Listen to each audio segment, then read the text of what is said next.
Добрый вечер, друзья. Утром латышское радио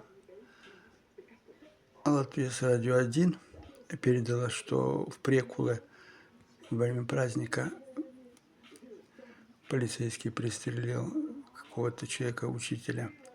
Теперь вечером, вот сейчас мы увидим передача частного телевидения ТВ-3, якобы там другие сведения говорят, что после страшного удара этого полицейского по этому преподавателю искусств тот не смог выжить, прибыла скорая помощь, однако он был мертвый, так и остался мертвый. Посмотрим, что они тут скажут.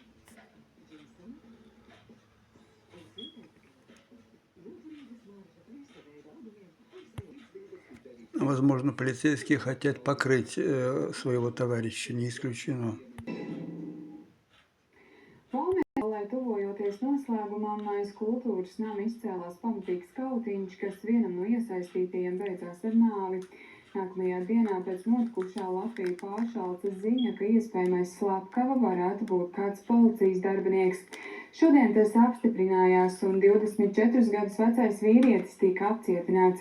Plašāk par notikumiem Ikaru. Šos kautiņus starp vairākiem vīriešiem. Kamēr pūļa vidū notiek drūzmēšanās, viens no iesaistītiem kopš video sākuma nekustīgi guļars, taču policista sitiens skolotājam izrādījās nāvējošs. Cik es sapratu, nezinu, neko konkrēti nevar pateikt, es nezinu patiešām.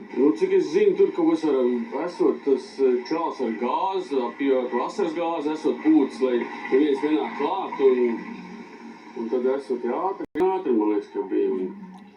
Viņi tur diezgan ilgi mēģināja tur atdzīvināt. Быстро приехали, но спасти не удалось. Умело нанес удар, или газом его отравил и ударил. Tieši uz šī stūra kultūras nama aizmugurē norisinājās asiņainais kautiņš. Neilgi pēc tam tepat blakus ieradās mediķu brigāde, kas par 59 gadus vecā vīrieša dzīvi. Gadus vecais policists vairāk nekā 2 promļu stiprā alkohola reibumā uzrīko nāvējošu kautiņu pilsētas svētkos, izpūš klātesošajiem gāzes baloniem. Пьяный, да? 2 промилле было у полицейского.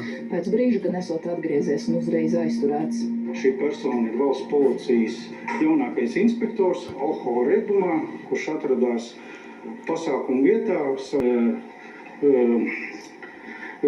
kā jaunākais inspektors reaģēšanas funkciju izpildē. Agrāk viņš mums nav bijis sodīts ne disciplināt, ne citādā veidā. Ну, самое важное, видите, утром передали по новостям, что якобы стрелял, теперь другое.